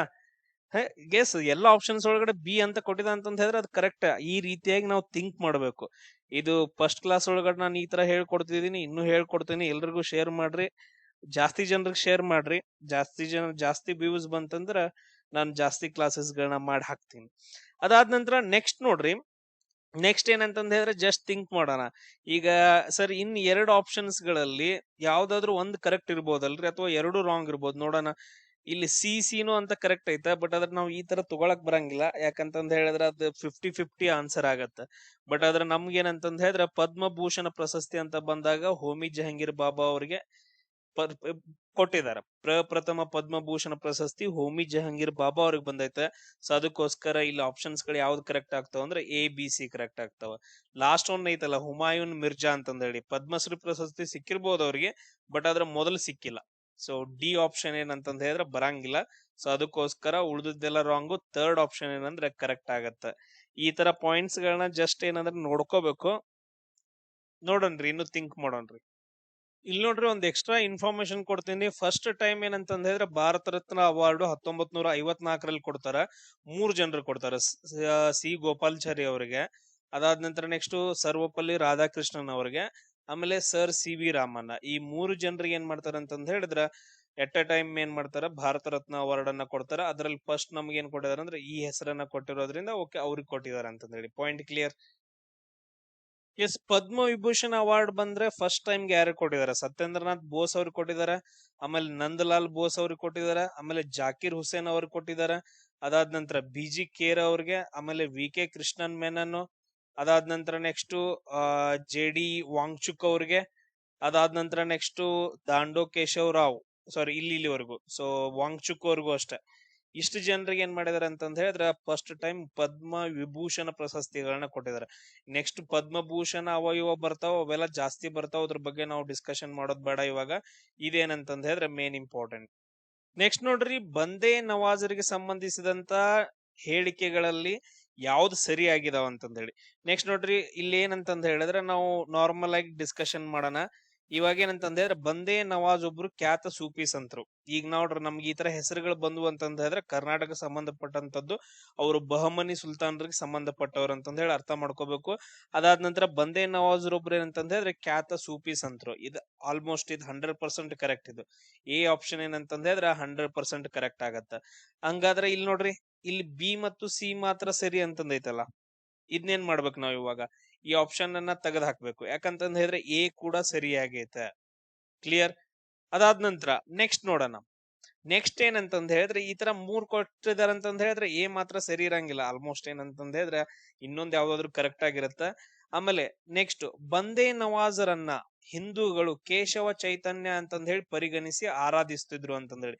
ಈ ತರ ಲಾಂಗೆಸ್ಟ್ ಆನ್ಸರ್ ಕೊಟ್ಟಿದ ಅಂತಂದ ಹೇಳಿದ್ರೆ 100% ಆಲ್ಮೋಸ್ಟ್ ಕರೆಕ್ಟ್ ಇರುತ್ತೆ. 100% ಇಲ್ಲ ಅಂದ್ರೂ ಕೂಡ 99% ಕರೆಕ್ಟ್ ಇರುತ್ತೆ. ಈ ತರ ಯಾಕೆ ಕೊಟ್ಟಿರ್ತಾನ? ಈ ತರ ಮೇಲ್ಗಡೆ 2 ಇದು ಹಾಕ್ಬಿಟ್ಟು ಅದಾದ ನಂತರ ಇಲ್ಲ ಬ್ರಾಕೆಟ್ಸ್ ಒಳಗಡೆ ಏನಾದ್ರು ಕೊಟ್ಟು ಅಥವಾ ಇಂಗ್ಲಿಷ್ ಒಳಗಡೆ ಏನಾದ್ರು ಕೊಟ್ಟ ಅಂದ್ರೆ ಅವು 100% ಆಲ್ಮೋಸ್ಟ್ ಕರೆಕ್ಟ್ ಇರ್ತಾವ. ಅಂದ್ರೆ ಇಲ್ಲಿ ನಾವು ಏನ್ ತಿಳ್ಕೊಬಹುದು, ಸೀನು ಕರೆಕ್ಟ್ ಅಂತಂದೇಳಿ. ಬಂದೇ ನವಾಜರನ್ನ ಹಿಂದೂಗಳು ಏನಂತ ಕರಿತಾ ಇದ್ರು? ಕೇಶವ ಚೈತನ್ಯ ಅಂತಂದ ಹೇಳಿ ಕರಿತಾ ಇದ್ರು. ಇವು ಏನಂತಂದ ಹೇಳಿದ್ರೆ ಎ ಮತ್ತು ಸಿ ಕರೆಕ್ಟ್ ಆಗತ್ತ. ಇಲ್ಲಿ ಬಿ ಐತಲ್ಲ, ಬಿ ಇದ್ರ ಬಗ್ಗೆ ನಾನು ಇವಾಗ ಹೇಳ್ತೀನಿ ನಿಮ್ಗೆ. ಬಂದೇ ನವಾಜ್ ದರ್ಗಾ ಅಂತಂದ ಹೇಳಿ ಕಟ್ಟಿದಾರ. ಈ ಬಂದೇ ನವಾಜ್ ದರ್ಗಾ ಏನಂತಂದ ಹೇಳಿದ್ರ ಬೀದರ್ದೊಳಗಿಲ್ಲ, ಗುಲ್ಬರ್ಗದೊಳಗಡೆ ಐತೆ. ಎದ್ರಲ್ಲಿ ಐತೆ? ಗುಲ್ಬರ್ಗದೊಳಗಡೆ. ಈಗ ನಾವು ಕಲಬುರ್ಗಿ ಅಂತಂದ ಹೇಳ್ತೀವಲ್ಲ, ಅಲ್ಲೈತೆ. ಎಸ್. ಅದಾದ ನಂತರ ಬಂದೇ ನವಾಜರನ್ನ ನಾವು ಏನಂತ ಕರಿತೀವಿ ಅಂದ್ರೆ ಹಜ್ರತ್ ಖ್ವಾಜಾ ಬಂದೇ ನವಾಜ್ ಗೇಸುದ್ ರಾಜ್ ಅಂತಂದ ಹೇಳಿ ಕರಿತೀವಿ. ಈಗ ನಾನು ಅವ್ರ ಬಗ್ಗೆ ಒಂದು ಸಿಂಪಲ್ ಆಗಿ ಹೇಳ್ಕೊಂತ ಹೋಗ್ತೀನಿ ನೋಡ್ರಿ. ಅವ್ರ ಹೆಸರು ಏನಂತಂದ ಹೇಳಿದ್ರೆ ಕಂಪ್ಲೀಟ್ ಆಗಿ ನೋಡ್ರಿ, ಸ್ಟಾಪ್ ಮಾಡಿ ಬರ್ದಿದ್ದು ಹಜ್ರತ್ ಖ್ವಾಜಾ ಬಂದೇ ನವಾಜ್ ಗೇಸುದ್ ರಾಜ್ ಅಂತಂದ ಹೇಳ್ತೀವಿ. ಇಷ್ಟೊಂದ್ ದೊಡ್ಡದಾಗೈತೆ. ಅವ್ರನ್ನ ಬಂದೇ ನವಾಜ್ ಅಂತಂದ ಹೇಳಿ ಸಿಂಪಲ್ ಆಗಿ ಕರಿತೀವಿ. ಇವ್ರ ಏನಂತಂದ ಹೇಳಿದ್ರೆ ಒಬ್ರು ಖ್ಯಾತ ಸೂಫಿ ಸಂತ್ರ ಅಂತಂದ ಹೇಳ್ತೀವಿ. ಆಮೇಲೆ ಇವ್ರ ದರ್ಗಾ ಎಲ್ಲೈತೆ ಕಲಬುರ್ಗಿ ಒಳಗಡೆ ಐತೆ. ಅದ್ರಲ್ಲೂ ಯಾರಂತಂದ ಹೇಳಿದ್ರೆ ಬಹಮನಿ ಸುಲ್ತಾನದಾದಂತಹ ಬಹಮನಿ ಸುಲ್ತಾನ ಯಾರಂತಂದ ಹೇಳಿದ್ರೆ ತಾಜಾ ಉದ್ದೀನ್. ಯಾರ? ತಾಜಾ ಉದ್ದೀನ್ ಫಿರೋಜ್ ಶಾ. ತಾಜಾ ಉದ್ದೀನ್ ಫಿರೋಜ್ ಶಾ ಅಂತಂದ ಹೇಳಿ ಒಬ್ಬ ಬಹಮನಿ ಸುಲ್ತಾನ ಬರ್ತಾನ. ಇವರ ಆಹ್ವಾನದ ಮೇರೆಗೆ ಈ ಬಂದೇ ನವಾಜ್ರ ಏನ್ ಮಾಡ್ತಾರಂತಂದ ಹೇಳಿದ್ರೆ ಕಲಬುರ್ಗಿಗೆ ಬಂದ ನೆಲೆಸ್ತಾರ. ಈ ಪಾಯಿಂಟ್ ಅನ್ನ ನೆನ್ಪಿಟ್ಕೊಡ್ರಿ. ಇಲ್ಲಿ ನೋಡ್ರಿ, ಮೊಹಮ್ಮದ್ ಗಜ್ನಿಯ ದಂಡ ಯಾತ್ರೆಗಳನ್ನ ಕಾಲಾನುಕ್ರಮದಲ್ಲಿ ಬರಿಬೇಕು ಅಂತಂದ ಹೇಳಿ ನನಗಿಲ್ಲಿ ಏನ್ ಗೊತ್ತೈತೆ ಅಂತಂದ ಹೇಳಿದ್ರೆ, ಸರ್ ಇವಾಗ 16ನೇ ದಾಳಿ ಏನೈತಲ್ರಿ, ಇದ್ರೊಳಗಡೆ ನಾವು ನೋಡಿದಾಗ ಪಂಜಾಬ್ ಜಾಟ್ರ ಮೇಲೆ ದಾಳಿ, ಸೋಮನಾಥದ ಮೇಲೆ ದಾಳಿ, ಆಮೇಲೆ ನಾಗರ್ಕೋಟ್ ಮೇಲೆ ದಾಳಿ, ತಾನೇಶ್ವರದ ಮೇಲೆ ದಾಳಿ ಅಂತಂದ ಐತೆ. ಸರ್ ಇವಾಗ 16ನೇ ಟೋಟಲ್ ಆಗಿ ಅವ ಎಷ್ಟು ದಾಳಿಗಳನ್ನ ಮಾಡಿದಾನ? 17 ದಾಳಿಗಳನ್ನ ಮಾಡಿದಾನ. ಈಗ ನಾವ್ ಹೆಂಗೀಗ ಆನ್ಸರ್ ಅನ್ನ ಕಂಡು ಹಿಡಿಬೇಕಂತಂದೇಳಿ ಇದ್ರೊಳಗ್ ನೋಡ್ರಿ, 16ನೇ ದಾಳಿ ಏನೈತಂತಂದ ಹೇಳಿದ್ರೆ ಸೋಮನಾಥ ದೇವಾಲಯದ ಮೇಲೆ. ಸೋಮನಾಥ ದೇವಾಲಯದ ಮೇಲೆ. 16ನೇದ ಏನೈತಂತಂದ ಹೇಳಿದ್ರೆ ಸೋಮನಾಥ ದೇವಾಲಯದ ಮೇಲೆ ಐತೆ. ಕ್ಲಿಯರಾ? ಅದಾದ ನಂತರ ಅವ್ರೇನ್ ಮಾಡ್ತಾರಂತಂದ ಹೇಳಿದ್ರೆ, ಈ ರೀತಿಯಾಗಿ ನಮ್ ಇಂಡಿಯಾ ಇಲ್ಲಿ ಸೋಮನಾಥ ಗುಜರಾತ್ ಮೇಲೆ ದಾಳಿ ಮಾಡಿ ರಿಟರ್ನ್ ಹೋಗುವಾಗ ಅವರಿಗೆ ಪ್ರಾಬ್ಲಮ್ ಆಗಿರುವಂತಹ ಜಾಟ್ರನ್ನ ಸೋಲಿಸಿ ಹೋಗ್ತಾರ. ಅಂದ್ರೆ ಏನಾಗ್ತಾರಂತಂದ ಹೇಳಿದ್ರೆ, ಫಸ್ಟ್ ಸೋಮನಾಥ ದೇವಾಲಯದ ಮೇಲೆ ದಾಳಿ ಮಾಡಿ ಅದಾದ ನಂತರ ಜಾಟ್ರ ಮೇಲೆ ದಾಳಿ ಮಾಡ್ತಾರೆ. ಇದು ಒಂದು ಪಾಯಿಂಟ್. ಕ್ಲಿಯರ್? ಇಲ್ಲ ಅಂತಂದ ಹೇಳಿದ್ರೆ ನೀವು ಇದ್ 16ನೇ ದಾಳಿ ತಗೊಂಡ್ರಿ ಅಂತಂದ ಹೇಳಿದ್ರೆ ಆಪ್ಷನ್ ಏನೈತೆ ಬಿ ಅಂತಂದ ಹೇಳಿ. ಅದಾದ ನಂತರ ಇನ್ನೊಂದ್ ದಾಳಿ ಬರ್ಬೋದು, ಬರ್ಲಿಕ್ಕಿಲ್ಲ. ಸೊ ನೀವು ಆ ತರನು ತಗೋಬಹುದು. ಬಟ್ ಆದ್ರೆ ನಮ್ಗೆ ಏನ್ ಗೊತ್ತೈತಿ, ನಮ್ಗೆ ಎಲ್ಲಾನು ಗೊತ್ತಿಲ್ಲ ಅಂತಂದ ಹೇಳಿದ್ರೆ ಈ 2 ದಾಳಿಗಳನ್ನ ನೆನ್ಪಿಟ್ಕೊಳ್ರಿ. ಸೋಮನಾಥ್ ದೇವಾಲಯ ಮೇಲೆ ದಾಳಿ ಮಾಡಿ ಆ ದಾಳಿ ಮಾಡಕ್ ಬಂದಾಗ ಪ್ರಾಬ್ಲಮ್ ಮಾಡ್ತಾರೆ. ಯಾರಂತಂದ ಹೇಳಿದ್ರೆ ಪಂಜಾಬ್ನ ಜಾಟ್ರು, ಅವ್ರ ಮೇಲೆ ದಾಳಿ ಮಾಡ್ಕೊಂಡ್ ಹೋಗ್ತಾರ. ಸೊ ಲಾಸ್ಟ್ ಏನೈತಲ್ಲ ಬಿ ಎ ಏನೈತಲ್ಲ ಇದು ಕರೆಕ್ಟ್. ಆಪ್ಷನ್ 2 ಕರೆಕ್ಟ್ ಅಂತಂದ ಹೇಳ್ತೀವಿ. ತುಂಬಾ ಇಂಪಾರ್ಟೆಂಟ್. ಇಲ್ಲಿ ಆಪ್ಷನ್ ಒಳಗಡೆ ಏನ್ ಕೊಟ್ಟಾರ ಅದ್ ಮಾತ್ರ ಹೇಳ್ತೀನಿ ನೋಡ್ರಿ. ಆಪ್ಷನ್ ಸಿ ಏನೈತೆ ಅಂತಂದ ಹೇಳಿದ್ರೆ ನಾಗರ್ಕೋಟ್ ಮೇಲೆ ದಾಳಿ ಅಂತಂದ ಹೇಳಿ. ಎಷ್ಟೈತಿ? ನಾಗರ್ಕೋಟ್ ಮೇಲೆ ದಾಳಿ ಅಂತಂದ ಹೇಳಿ ಇದನ್ನ 1009ರೊಳಗಡೆ ಗಜ್ನಿ ಮೊಹಮ್ಮದ್ ಏನ್ ಮಾಡ್ತಾ ಅಂತಂದ ಹೇಳಿದ್ರ ಇಲ್ಲಿ ಆ ಕೋಟೆಯ ಮೇಲೆ ದಾಳಿ ಮಾಡ್ತಾನ. ಅಪಾರ ಚಿನ್ನಾಭರಣಗಳನ್ನ ಧ್ವಂಸ ಮಾಡ್ಕೊಂಡ್ ಹೋಗ್ತಾನ. ಅದಾದ ನಂತರ ನೆಕ್ಸ್ಟ್ ತಾನೇಶ್ವರದ ಮೇಲೆ ದಾಳಿ ಮಾಡ್ತಾನ. ನೆಕ್ಸ್ಟ್ ಏನ್ ಮಾಡ್ತಾನ ಅಂತಂದ ಹೇಳಿದ್ರ ತಾನೇಶ್ವರದ ಮೇಲೆ ದಾಳಿ ಮಾಡ್ತಾನ. ಇದು ಯಾವಾಗಂದ್ರ 1014ರಲ್ಲಿ. 1014ರಲ್ಲಿ. ಅದಾದ ನಂತರ ನೆಕ್ಸ್ಟ್ ಇಲ್ಲಿ ಏನ್ ಮಾಡ್ತಾ ಅಂತಂದ ಹೇಳಿದ್ರೆ ತಾನೇಶ್ವರದ ಮೇಲೆ ದಾಳಿ ಮಾಡಿ ಚಕ್ರಸ್ವಾಮಿ ವಿಗ್ರಹವನ್ನ, ಅದರಲ್ಲೂ ತುಂಬಾ ಇಂಪಾರ್ಟೆಂಟ್ ಈ ವಿಗ್ರಹದ ಬಗ್ಗೆ ಕೊಟ್ಟಿದ್ದಾರೆ, ಚಕ್ರಸ್ವಾಮಿ ವಿಗ್ರಹವನ್ನ ಧ್ವಂಸ ಮಾಡ್ತಾನ. ಆಮೇಲೆ ನೆಕ್ಸ್ಟ್ ಎಲ್ಲಿ ಮಾಡ್ತಾನ ಅಂತಂದ ಹೇಳಿದ್ರೆ ಸೋಮನಾಥ ಮೇಲೆ ದಾಳಿ ಮಾಡ್ತಾನ. ನೆಕ್ಸ್ಟ್ 16ನೇದು ಸೋಮನಾಥದ ಮೇಲೆ ದಾಳಿ ಮಾಡ್ತಾನ 1025ರಿಂದ 26ವರೆಗೂ.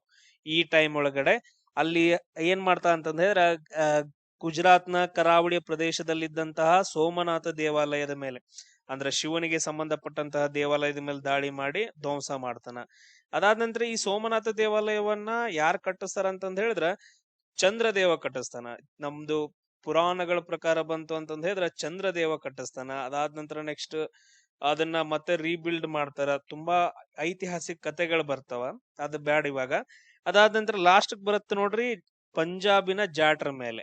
ಪಂಜಾಬಿನ ಜಾಟ್ರ ಮೇಲೆ 17ನೇ ದಾಳಿ ಮಾಡ್ತಾನ. ಇದು ಇಷ್ಟು ಇಂಪಾರ್ಟೆಂಟ್. ಅದು ಟೈಮಿಂಗ್ ಯಾವಾಗ? 1027ರಲ್ಲಿ ರಿಟರ್ನ್ ಹೋಗುವಾಗ ಸಿಂಧೂ ನದಿಯ ತೀರದೊಳಗಡೆ ಇವರನ್ನ ದಾಳಿ ಮಾಡಿ ಸೋಲಿಸ್ತಾನ. Point clear? ಆಮೇಲೆ ಇಲ್ಲೇ ಪಾಯಿಂಟ್ ಅನ್ನ ನೆನ್ಪಿಟ್ಕೊಳ್ರಿ. ಇವಾಗ ರೀಸೆಂಟ್ ಆಗಿ ಏನಾಗೈತೆ ಅಂತಂದ ಹೇಳಿದ್ರೆ ಕರಾವಳಿ ಪ್ರದೇಶಗಳು ಚೇಂಜ್ ಆಗಿದಾವ. ಅತಿ ಹೆಚ್ಚು ಕರಾವಳಿ ಪ್ರದೇಶವನ್ನ ಟೋಟಲ್ ನಮ್ಮ ಇಂಡಿಯಾ, ಹೋಲ್ ಇಂಡಿಯಾ ಅಂತ ಬಂದ್ರೆ ಯಾವ ಹೊಂದಿದಾವ ಅಂತಂದ ಹೇಳಿದ್ರೆ ಅಂಡಮಾನ್ ಮತ್ತು ನಿಕೋಬಾರ್ ದ್ವೀಪಗಳು ಅತಿ ಹೆಚ್ಚು. ಸ್ಟೇಟ್ ಮತ್ತು ಕೇಂದ್ರಾಡಳಿತ ಪ್ರದೇಶಗಳನ್ನ ತಗೊಂಡ್ರೆ ಅತಿ ಹೆಚ್ಚು ಯಾವುದು? ಅಂಡಮಾನ್ ನಿಕೋಬಾರ್ ದ್ವೀಪಗಳು ಅತಿ ಹೆಚ್ಚು ಕರಾವಳಿ ಪ್ರದೇಶವನ್ನ ಹೊಂದಿದಾವ. ಅದಾದ ನಂತರ ಸ್ಟೇಟ್ ಅಷ್ಟ ತಗೊಂಡ್ರಿ ಅಂತಂದ ಹೇಳಿದ್ರೆ ಗುಜರಾತ್ ಅತಿ ಹೆಚ್ಚು ಕರಾವಳಿ ಪ್ರದೇಶವನ್ನು ಹೊಂದೈತೆ. 2300 ಸಮೀಪ ಐತೆ. ಆ ಕಮೆಂಟ್ ಅನ್ನ ಹಾಕ್ರಿ. ಅಪ್ಡೇಟೆಡ್ ಎಷ್ಟು ಕೋಸ್ಟಲ್ ಲೆಂತ್ ಅನ್ನ ಹೊಂದಿದಾವ ಅಂತಂದೇಳಿ ಅಪ್ಡೇಟ್ ಹಾಕ್ರಿ. ಆಮೇಲೆ ದೇಶ ಬಂತು ಅಂತಂದ ಹೇಳಿದ್ರೆ ಯಾವ್ದು ಹೇಳ್ತೀವಿ? ಕೆನಡಾ ದೇಶ. ಅತಿ ಹೆಚ್ಚು ಕರಾವಳಿ ಪ್ರದೇಶವನ್ನ ಹೊಂದಿರುವಂತಹ ದೇಶ ಕೆನಡಾ ದೇಶ ಅಂತಂದ ಹೇಳಿ. ಸೊ ಇಲ್ಲಿ ನೋಡ್ರಿ, ಕೆಳಗಿನವುಗಳಲ್ಲಿ ತಪ್ಪಾದ ಹೊಂದಾಣಿಕೆಯನ್ನ ಗುರುತಿಸ್ಬೇಕಂತಂದ ಹೇಳಿ. ಇವಾಗ ದಂಗೆಗಳ ಬಗ್ಗೆ ಐತೆ ನೋಡ್ರಿ. ಬಾದಾಮಿ ದಂಗೆ ಅಂತಂದೈತಿ. ಇದ್ರೊಳಗಡೆ ನಿಮ್ಗೆ ಎಷ್ಟ್ ಜನರಿಗೆ ಗೊತ್ತಿದಾವ ಅಂತ ಗೊತ್ತಿಲ್ಲ. ಡೈರೆಕ್ಟ್ ಆಗಿ ಆನ್ಸರ್ ಹೇಳ್ತೀನಿ. ಇದ್ರಲ್ಲಿ ತಪ್ಪಾಗಿರೋದು ಯಾವ್ದಂತಂದ್ರೆ ಐಗೂರು ದಂಗೆ ರಘುನಾಥರಾವ್ ದೇಸಾಯಿ ಅಂತಂದೇಳಿ. ಇದು ರಾಂಗ್ ಆಗೈತೆ, ಉಳಿದದ್ದೆಲ್ಲ ಕರೆಕ್ಟ್. ಈಗ ನೋಡ್ರಿ ಫಸ್ಟ್ ಒನ್ ಏನಂತಂದ್ ಹೇಳಿದ್ರ ಐಗೂರು ದಂಗೆ ಅಂತಂದ್ ಹೇಳಿ ಬರತ್ತಲ್ಲ, ಐಗೂರು ದಂಗೆ ಇದು ಎಲ್ಲಿ ಬರುತ್ತಂತಂದ್ ಹೇಳಿದ್ರ ಹಾಸನ ಜಿಲ್ಲೆ ಒಳಗಡೆ ಬರುತ್ತೆ. ಎಲ್ಲಿ ಬರುತ್ತ? ಹಾಸನ ಜಿಲ್ಲೆ ಒಳಗಡೆ ಬರುತ್ತ. ಇದ್ರದ್ದು ನಾಯಕತ್ವವನ್ನು ವಹಿಸಿದವರು ಯಾರಂತಂದ್ ಹೇಳಿದ್ರೆ ಕೃಷ್ಣಪ್ಪ ನಾಯಕ ಅಂತಂದ್ ಹೇಳ್ತೀವಿ. ಯಾರು? ಕೃಷ್ಣಪ್ಪ ನಾಯಕ ಅಂತಂದ್ ಹೇಳಿ. ರಘುನಾಥ್ ಅವರು ಬರ್ತಾರ ನೋಡ್ರಿ, ರಘುನಾಥರಾವ್ ದೇಸಾಯಿ ಅವರು ದಂಗೆ ಮಾಡಿರುವಂತದ್ದು ಹೆಸರೇನಂತಂದ್ ಹೇಳಿದ್ರ ಇದ್ರ ಹೆಸರು ಜಲಹಾಳ ದಂಡೆ ಅಂತಂದ್ ಹೇಳ್ತೀವಿ, ಅಥವಾ ಜಲಹಾಳ ಬಂಡಾಯ ಅಂತಂದ್ ಹೇಳ್ತೀವಿ. ಅದ್ರದ್ ನಾಯಕತ್ವವನ್ನ ರಘುನಾಥರಾವ್ ದೇಸಾಯಿ ಅವರು ವಹಿಸ್ತಾರ. ಅದಾದ ನಂತರ ನೆಕ್ಸ್ಟ್ ಬಾದಾಮಿ ಬಂಡಾಯ. ಇದನ್ನ ಯಾರು ಮಾಡ್ತಾರಂತಂದ್ ಹೇಳಿದ್ರ ನರಸಿಂಗರಾವ್ ಪೇಟ್ಕರ್ ಅಂತಂದ್ ಹೇಳಿ. ಇವರು ಬ್ರಿಟಿಷರ ವಿರುದ್ಧ 1841ರಲ್ಲಿ ಬಾದಾಮಿ ಒಳಗಡೆ ದಂಗೆಯನ್ನ ಹೇಳ್ತಾರ. ಅದಾದ ನಂತರ ನೆಕ್ಸ್ಟ್ ಕೊಪ್ಪಳದಲ್ಲಿ ಯಾರಂತಂದ್ ಹೇಳಿದ್ರೆ ವೀರಪ್ಪ ನಾಯಕ ಅಂತಂದ್ ಹೇಳ್ತೀವಲ್ಲ. 1819ರೊಳಗಡೆ ಕೊಪ್ಪಳ ಕೋಟೆ ಒಳಗಡೆ ಸಶಸ್ತ್ರ ದಂಗೆಯನ್ನ ಮಾಡ್ತಾರ. ಅದು ಯಾರಂತಂದ್ ಹೇಳಿದ್ರೆ ಜಮೀನ್ದಾರ್ ವೀರಪ್ಪ ನಾಯಕ ಅಂತಂದ್ ಹೇಳ್ತೀವಿ. ನೆಕ್ಸ್ಟ್ ಯಾವ್ದಂತಂದ್ ಹೇಳಿದ್ರೆ ನಗರ ದಂಗೆ ಅಂತಂದ್ ಹೇಳ್ತೀವಿ. ಇದನ್ನ ಯಾರು ಮಾಡ್ತಾರ ಅಂತಂದ್ ಹೇಳಿದ್ರೆ ಸದರ ಮಲ್ಲ ಅಂತಂದ್ ಹೇಳ್ತೀವಿ. 1830ರಿಂದ ಹಿಡ್ಕೊಂಡು 31ರವರೆಗೂ ಮೈಸೂರು ಅರಸರ ಆಡಳಿತ ಮತ್ತು ಬ್ರಿಟಿಷ್ ಕಂದಾಯ ನೀತಿಯ ವಿರುದ್ಧವಾಗಿ ಶಿವಮೊಗ್ಗ ಜಿಲ್ಲೆ ಒಳಗಡೆ, ಎಲ್ಲಂತಂದ್ ಹೇಳಿದ್ರೆ ಶಿವಮೊಗ್ಗ ಜಿಲ್ಲೆ ಒಳಗಡೆ ನಗರ ಪ್ರಾಂತ್ಯದಲ್ಲಿ ರೈತರು ಅಂದ್ರ ಬಂಡಾಯ ಹೇಳ್ತಾರ. ಅದ್ರದ್ದು ನಾಯಕತ್ವವನ್ನ ಯಾರು ವಹಿಸ್ತಾರ ಅಂತಂದ್ ಹೇಳಿದ್ರೆ ಸದರ ಮಲ್ಲ ಅಂತಂದ್ ಹೇಳ್ತೀವಿ. ಇಲ್ಲಿ ನೋಡ್ರಿ, ರಾಜನು ಯಾವಾಗಲೂ ಪ್ರಜಾರಕ್ಷಕನಾಗಿರ್ಬೇಕು, ಆಮೇಲೆ ಜನರ ಕಷ್ಟಗಳನ್ನ ಕಡಿಮೆ ಮಾಡುವ ನಾಗರಿಕ ಸೇವಕನಾಗಿರ್ಬೇಕು ಅಂತಂದ್ ಹೇಳಿ ಕೃಷ್ಣದೇವರಾಯರು ಈ ಕೆಳಗಿನ ಯಾವ ಕೃತಿಗಳಲ್ಲಿ ತಿಳಿಸ್ತಾರ ಅಂತಂದ್ ಹೇಳಿ ಕ್ವಶನ್ ಐತೆ. ಕ್ಲಿಯರ್? ಇಲ್ಲೇನಂತಂದ್ ಹೇಳಿದ್ರೆ ಸಿಂಪಲ್ ಆಗಿ ಈ ತರ ಒಂದ್ ಯಾವ್ದಾದ್ರು ವಾಕ್ಯಗಳನ್ನ ಕೊಟ್ರು ಅಂತಂದ್ ಹೇಳಿದ್ರೆ ಇದು ಯಾವ್ದಾದ್ರು ಒಂದೇ ಬುಕ್ ಅಲ್ಲಿ ಬಂದಿರುತ್ತೆ. 2-3 ಬುಕ್ ಅಲ್ಲಿ ಬರಕ್ ಚಾನ್ಸೇ ಇಲ್ಲ, 2-3 ಬುಕ್ ಗಳಲ್ಲೆಲ್ಲ ಬರೆಯಂಗಿಲ್ಲ. ಸೊ ಅದಕ್ಕೋಸ್ಕರ ಏನಂತಂದ್ ಹೇಳಿದ್ರೆ ಇಲ್ಲಿ ನೋಡ್ರಿ A-B ಅಂತಂದ್ ಹೇಳಿ C-D ಅಂತಂದ್ ಹೇಳಿ ಬರ್ತಾವಲ್ಲ, ಇವುಗಳು ರಾಂಗ್. ಅರ್ಥ ಆಯ್ತಾ? ನಾನ್ ಹೇಳಿದ ಅರ್ಥ ಆಯ್ತಾ? ಎಲಿಮಿನೇಟ್ ಹೆಂಗ್ ಮಾಡತ್ತೀನಿ ಅಂತಂದ್ ಹೇಳಿದ್ರೆ ಈ ತರ ಲೈನ್ಸ್ ಗಳನ್ನ ಕೊಟ್ಟಿರೋದು ಒಂದೇ ಬುಕ್ ಅಲ್ಲಿ ಕೊಟ್ಟಿರ್ತಾರೆ, ಯಾವ್ದಾದ್ರು ಒಂದ್ ಬುಕ್ ಅಲ್ಲಿ ಮಾತ್ರ ಬಂದಿರುತ್ತೆ. 2-3 ಬುಕ್ ಅಲ್ಲೆಲ್ಲ ಬರಂಗಿಲ್ಲ. ಕೋ ಇನ್ಸಿಡೆನ್ಸ್ ಅದಾದ ನಂತರ ನೆಕ್ಸ್ಟ್ ಅದೇ ಎಲ್ಲ ಸೀನ್ ಇಲ್ಲ. ಯಾವ್ದಾದ್ರು ಒಂದ್ ಬುಕ್ ಅಲ್ಲಿ ಮಾತ್ರ ಕೊಟ್ಟಿರ್ತಾರೆ. ಅಂದ್ರೆ ಇಲ್ಲಿ 2 ಬುಕ್ ಗಳನ್ನ ಕೊಟ್ಟಿದ್ದಾನಲ್ಲ, ಆ ಆಪ್ಷನ್ಸ್ ಗಳನ್ನ ನಾನು ತೆಗೆದು ಹಾಕಿದೆ. ಅಂದ್ರೆ ಇವಾಗ ಮೇ ಬಿ A ಅಥವಾ B ಸರಿ ಇರಬಹುದು. ಸೊ A ಅಥವಾ B ಅಂತಂದ ಹೇಳಿ. ಈಗ ನಾವು ನೋಡ್ರಿ ಕೃಷ್ಣದೇವರಾಯನ ಆಡಳಿತದ ಬಗ್ಗೆ ಹೇಳುವಂತಹ ಒಂದೇ ಕೃತಿ ಮೊದಲ ಚರಿತೆ ಏನೈತ್ಲ ಅದು ಹೇಳಂಗಿಲ್ಲ. ಅಮುಕ್ತ ಮೌಲ್ಯದ ಅಂತಂದ್ ಹೇಳ್ತೀವಿ. ಅಮುಕ್ತ ಮೌಲ್ಯದ ಏನ್ ಹೇಳತ್ತಂತಂದ್ ಹೇಳಿದ್ರ ಅದು ಆಡಳಿತದ ಬಗ್ಗೆ ಹೇಳತ್ತಂದ್ರ ನಮ್ಗ ಆನ್ಸರ್ ಯಾವ್ದು ಕರೆಕ್ಟ್ ಆಗತ್ತ? ಆಪ್ಷನ್ A ಕರೆಕ್ಟ್ ಆಗತ್ತ. ಈ ರೀತಿಯಾಗಿ ನಾವು ಥಿಂಕ್ ಮಾಡಬೇಕು. ಅಮುಕ್ತ ಮೌಲ್ಯದ ಅಂತಂದ್ ಹೇಳ್ತೀವಿ. ಈ ಕೃತಿ ಒಳಗಡೆ ರಾಜನು ಯಾವಾಗ್ಲೂ ಪ್ರಜಾರಕ್ಷಕನಾಗಿರ್ಬೇಕು ಅಂತಂದ್ ಹೇಳ್ತಾರ. ಇಲ್ಲಿ ನೋಡ್ರಿ ಕೃಷ್ಣದೇವರಾಯನ್ ಎಲ್ಲಾ ಕೃತಿಗಳಿವು. ಅಮುಕ್ತ ಮೌಲ್ಯದು ಕೂಡ ಏನಂತಂದ್ ಹೇಳಿದ್ರ ಕೃಷ್ಣದೇವರಾಯನ ರಾಜಕೀಯ ನೀತಿಗಳ ಬಗ್ಗೆ ಹೇಳುವಂತಹ ಒಂದು ಕೃತಿ. ಇವಾಗ್ಲೇ ಬರೆದಿಟ್ಕೊಳ್ರಿ. ನೆಕ್ಸ್ಟ್ ಮೊದಲ ಚರಿತೆ ಅಂತಂದೈತಲ್ಲ, ಇದು ಕೃಷ್ಣದೇವರಾಯರ ಸಂಸ್ಕೃತದಲ್ಲಿ ಬರೆದಿರುವಂತಹ ಒಂದು ಕೃತಿ. ಇದು ಯಾವ ಭಾಷೆ ಒಳಗಡೆ? ಸಂಸ್ಕೃತದಲ್ಲಿ ಬರೆದಂತಹ ಒಂದು ಪ್ರಮುಖ ಸಾಹಿತ್ಯ. ಇದು ಜಸ್ಟ್ ಒಂದು ಕಥಾ ರೂಪದ ಒಳಗಡೆ ಬರ್ತೈತೆ. ಅದಾದ ನಂತರ ನೆಕ್ಸ್ಟ್ ನೋಡ್ರಿ ಜಾಂಬವತಿ ಕಲ್ಯಾಣ. ಜಾಂಬವತಿ ಕಲ್ಯಾಣ ಇದು ಶ್ರೀಕೃಷ್ಣ ಮತ್ತು ಜಾಂಬವತಿಯವರ ಕಲ್ಯಾಣದ ಬಗ್ಗೆ ಹೇಳುವಂತಹ ಒಂದು ಕಥೆಯಾಗೈತೆ. ಶ್ರೀಕೃಷ್ಣ ಮತ್ತು ಜಾಂಬವತಿಯ ಕಲ್ಯಾಣ. ಅದಾದ ನಂತರ ನೆಕ್ಸ್ಟ್ ರಸಮಂಜರಿ ಅಂತಂದ್ ಹೇಳಿ ಬರುತ್ತೆ ನೋಡ್ರಿ. ಇದು ಕೂಡ ಶ್ರೀಕೃಷ್ಣ ದೇವರಾಯನ ಒಂದು ಕತೆ. ಇದು ಏನಂತಂದ್ರೆ ಸಾಹಿತ್ಯಿಕ ರಸಗಳನ್ನ ಹೊಂದಿರುವಂತಹ ಕಾವ್ಯ ಮೀಮಾಂಸೆಗಳನ್ನ ಹೊಂದಿರುವಂತಹ ಒಂದು ಕೃತಿಯಾಗೈತೆ. ನೆಕ್ಸ್ಟ್ ಕ್ವಶನ್ ನೋಡ್ರಿ, ತ್ರೈ ಸಮುದ್ರ ತ್ವಯ್ ಪಿತವಾಹನ ಅಂತಂದೇಳಿ. ತ್ರೈ ಸಮುದ್ರ ತ್ವಯ್ ಪಿತವಾಹನ ಅಂತಂದೇಳಿ ಈ ವಾಕ್ಯವನ್ನ ಒಳಗೊಂಡ ಶಾಸನ ಯಾವುದು ಅಂತಂದೇಳಿ. ನೋಡ್ರಿ ಸಿಂಪಲ್ ಆಗಿ ಈ ಬಿರುದನ್ನ ಹೊಂದಿರುವಂತಹ ವ್ಯಕ್ತಿ ಯಾರಂತಂದ್ರೆ ಅದ್ರ ಗೌತಮಿ ಪುತ್ರ ಶಾತಕರ್ಣಿ ಅಂತಂದ ಹೇಳ್ತೀವಿ. ಯಾರಿಗೈತಿ ಇದು? ಗೌತಮಿ ಪುತ್ರ ಶಾತಕರ್ಣಿಗೆ ಇರುವಂತಹ ಒಂದು ಬಿರುದು ಯಾವ್ದಂತಂದ ಹೇಳಿದ್ರೆ ತ್ರೈ ಸಮುದ್ರ ಪಿತವಾಹನ. ಅಂದ್ರ 3 ಸಮುದ್ರಗಳ ನೀರನ್ನ ಕುಡದಂತಹ ಕುದುರೆಯನ್ನ ವಾಹನವಾಗಿ ಹೊಂದಿರುವಂತ ರಾಜ ಅಂತಂದ್ ಹೇಳ್ತೀವಿ. ತ್ರೈ ಸಮುದ್ರ ತ್ವಯ್ ಪಿತವಾಹನ. ಹಂಗಾದ್ರೆ ಈಗ ನೋಡ್ರಿ ಬ್ರಹ್ಮಗಿರಿ ಶಾಸನ ಯಾರಿಗೆ ಸಂಬಂಧಪಟ್ಟಿದ್ದು? ಅಶೋಕನಿಗೆ ಸಂಬಂಧಪಟ್ಟಿದ್ದು. ನೆನ್ಪಿಟ್ಕೊಳ್ರಿ, ಬ್ರಹ್ಮಗಿರಿ ಶಾಸನ ಯಾರಿಗೆ? ಅಶೋಕನಿಗೆ ಸಂಬಂಧಪಟ್ಟಿದ್ದು. ಇದು ಚಿತ್ರದುರ್ಗ ಜಿಲ್ಲೆಯ ಮೊಳಕಾಲ್ಮುರಿ ಅಂತಂದ್ ಹೇಳ್ತೀವಿ. ಬ್ರಹ್ಮಗಿರಿ ಒಳಗಡೆ ಬರುತ್ತಾ ಇದು ಚಿತ್ರದುರ್ಗ ಜಿಲ್ಲೆ ಅಂತಂದ್ ಹೇಳಿ ನೆನ್ಪಿಟ್ಕೊಳ್ರಿ. ಇದನ್ನು ಕೂಡ ನೆಕ್ಸ್ಟ್ ಕೇಳ್ಬಹುದು ಯಾವ್ದಾದ್ರು ಕ್ವಶನ್ ಚಿತ್ರದುರ್ಗದಲ್ಲಿ. ಅಶೋಕನಿಗೆ ಸಂಬಂಧಪಟ್ಟಿದ್ದು. ಕ್ಲಿಯರ್, ತೆಗೆದು ಹಾಕ್ತಿವಿ. ನೆಕ್ಸ್ಟ್ ನೋಡ್ರಿ, ಐಹೊಳೆ ಶಾಸನ, ಇದನ್ನು ಕೂಡ ನಾನು ತೆಗೆದು ಹಾಕ್ತೀನಿ. ಯಾಕ್ರಿ? ಐಹೊಳೆ ಶಾಸನ ಎಲ್ರಿಗೂ ಗೊತ್ತೈತ್ರಿ, ಇದು ಬಾದಾಮಿ ಚಾಲುಕ್ಯರಿಗೆ ಸಂಬಂಧಪಟ್ಟಿರುವಂತದ್ದು. ಅದು ಯಾರಿಗೆ? ಎರಡನೇ ಪುಲಿಕೇಶಿಗೆ ಸಂಬಂಧಪಟ್ಟಿರೋದು. ಎರಡನೇ ಪುಲಿಕೇಶಿಗೆ ಸಂಬಂಧಪಟ್ಟಿರುವಂತದ್ದು. ಇದನ್ನ ಬರೆದಂತವ್ರು ಯಾರಂತಂದ ಹೇಳಿದ್ರ ರವಿ ಕೀರ್ತಿ ಅಂತಂದ ಹೇಳ್ತೀವಿ. ರವಿ ಕೀರ್ತಿ. ಇದು ನರ್ಮದಾ ಯುದ್ಧದ ಬಗ್ಗೆ ಹೇಳುತ್ತ. 634ರಲ್ಲಿ ನಡೆದಂತಹ ನರ್ಮದಾ ಕಾಳಗದ ಬಗ್ಗೆ ಹೇಳುವಂತಹ ಒಂದು ಕೃತಿ. ಇದನ್ನು ಕೂಡ ತೆಗೆದು ಹಾಕಿದ್ನಿ. ಸರ್ ಇದ್ ನೋಡ್ರಿ, ಮಸ್ಕಿ ಶಾಸನ, ಇದು ಕೂಡ ಯಾರಿಗೆ ಸಂಬಂಧಪಟ್ಟಿರೋದಂತಂದ್ರೆ ಅಶೋಕನಿಗೆ ಸಂಬಂಧಪಟ್ಟಿದ್ದು.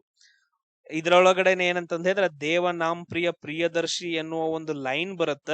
ಸೊ ಅವಾಗ ಏನಂತಂದ ಹೇಳಿದ್ರ ಅಶೋಕ ಮತ್ತು ದೇವನಾಂ ಪ್ರಿಯದರ್ಶಿ ಇವರಿಬ್ರು ಒಂದೇ ಅಂತಂದ ಹೇಳಿ ನಾವು ಇಡೀ ಇಂಡಿಯಾ ತುಂಬಾ ಹೇಳ್ಕೊಂಡ್ ಇದು ಮಾಡ್ತೀವಿ. ಸೊ ಅಲ್ಲಿವರೆಗೂ ಅಶೋಕ ಬೇರೆ, ಅಂದ್ರೆ ದೇವನಾಂ ಪ್ರಿಯದರ್ಶಿ ಬೇರೆ ಅಂತಂದ ಹೇಳಿ ತಿಳ್ಕೊಂಡಿದ್ರು. ಸೊ ಬಟ್ ಆದ್ರೆ ಈ ಶಾಸನ ಸಿಕ್ಕ ನಂತರ ಇವರಿಬ್ರು ಒಂದೇ ಅಂತಂದ ಹೇಳಿ ಗೊತ್ತಾಗತ್ತ. ಇದು ತುಂಬಾ ಇಂಪಾರ್ಟೆಂಟ್ ಶಾಸನ, ಮಸ್ಕಿ ಶಾಸನ ಅಂತಂದ ಹೇಳ್ತೀವಿ. ಇದು ಯಾವ ಜಿಲ್ಲೆಯಲ್ಲಿ ಸಿಗುತ್ತ? ರಾಯಚೂರು ಜಿಲ್ಲೆಯಲ್ಲಿ. ಯಾವ ಜಿಲ್ಲೆ ಒಳಗಡೆ? ರಾಯಚೂರು ಜಿಲ್ಲೆ ಒಳಗಡೆ ಸಿಗುವಂತದ್ದು. ಸೊ ಇದನ್ನು ಕೂಡ ತೆಗೆದು ಹಾಕಿದ್ವಿ. ಇನ್ನು ಒಂದೇ ಒಂದು ಉಳಿತು, ಯಾವ್ದಂತಂದ್ ಹೇಳ್ತೀವಿ? ನಾಸಿಕ್ ಗುಹಾ ಶಾಸನ ಅಂತಂದ್ ಹೇಳ್ತೀವಿ. ಇದು ಯಾರಿಗೆ ಸಂಬಂಧಪಟ್ಟಿದ್ದು? ಗೌತಮಿ ಪುತ್ರ ಶಾತಕರ್ಣಿಗೆ ಸಂಬಂಧಪಟ್ಟಿರುವಂತ ಕೃತಿ. ಇದನ್ನ ಯಾರ್ ಕೆತ್ತಿಸ್ತಾರ ಅಂತಂದ ಹೇಳಿದ್ರ ಗೌತಮಿ ಶಾತಕರ್ಣಿಯ ತಾಯಿ ಆದಂತಹ ಗೌತಮಿ ಬಾಲಾಶ್ರೀ ಅಂತಂದ ಹೇಳ್ತೀವಿ. ಗೌತಮಿ ಬಾಲಾಶ್ರೀ ಅವರು ತನ್ನ ಮಗನ ಸೈನಿಕ ಸಾಧನೆಗಳ ಬಗ್ಗೆ ಇಲ್ಲಿ ಇದರಲ್ಲಿ ಕೆತ್ತಿಸ್ತಾಳ. ಇದು ತುಂಬಾ ಇಂಪಾರ್ಟೆಂಟ್. ಎಸ್. ಅದಾದ ನಂತರ ಇನ್ನೊಂದು ಬರುತ್ತ ನಾನ್ಘಾಟ್ ಶಾಸನ ಅಂತಂದೇಳಿ. ನಾನ್ಘಾಟ್ ಶಾಸನ ಇದು ಯಾರ ಬಗ್ಗೆ ಹೇಳುತ್ತಂತಂದ ಹೇಳಿದ್ರ 1ನೇ ಶಾತಕರ್ಣಿ ಬಗ್ಗೆ ಹೇಳುತ್ತೆ. ಯಾರ ಬಗ್ಗೆ ಹೇಳುತ್ತ? 1ನೇ ಶಾತಕರ್ಣಿ. ಇದನ್ನ ಯಾರ್ ಕೆತ್ತಿಸ್ತಾರ ಅಂತಂದ ಹೇಳಿದ್ರ 1ನೇ ಶಾತಕರ್ಣಿಯ ಪ್ರಿಯವಾದಂತಹ ಹೆಂಡತಿ, ಆಮೇಲೆ ಸುರಸುಂದರ ಅಂಗಿ ಯಾರಂತಂದ್ರೆ ನಯನಿಕಾ ಅಂತಂದ ಹೇಳ್ತೀವಿ. ನಯನಿಕಾ ಅವಳೇನ್ ಮಾಡ್ತಾಳ ಅಂತಂದ ಹೇಳಿದ್ರ ತನ್ನ ಗಂಡನ ಸೈನಿಕ ಸಾಧನೆಗಳ ಬಗ್ಗೆ ನಾನ್ಘಾಟ್ ಶಾಸನದೊಳಗಡೆ ಹೇಳ್ತಾಳ. ಇದೇನಂತಂದ ಹೇಳಿದ್ರ ಇವತ್ತಿನ ವಿಡಿಯೋ. ಸೊ ಇನ್ನೂ ವಿಡಿಯೋಸ್ ಗಳನ್ನ ನಾನು ಮಾಡಿ ಹಾಕ್ತೀನಿ. ಸೊ ಕಮೆಂಟ್ಸ್ ಗಳನ್ನ ಹಾಕ್ರಿ. ನೆಕ್ಸ್ಟ್ ಕ್ಲಾಸ್ ಅಲ್ಲಿ ಸಿಗೋಣ. ಜೈ ಹಿಂದ್. ಮತ್ತೆ ಎಲಿಮಿನೇಷನ್ ಮೆಥಡ್ ಮಾಡ್ಕೊಂತ ಹೋಗೋಣ.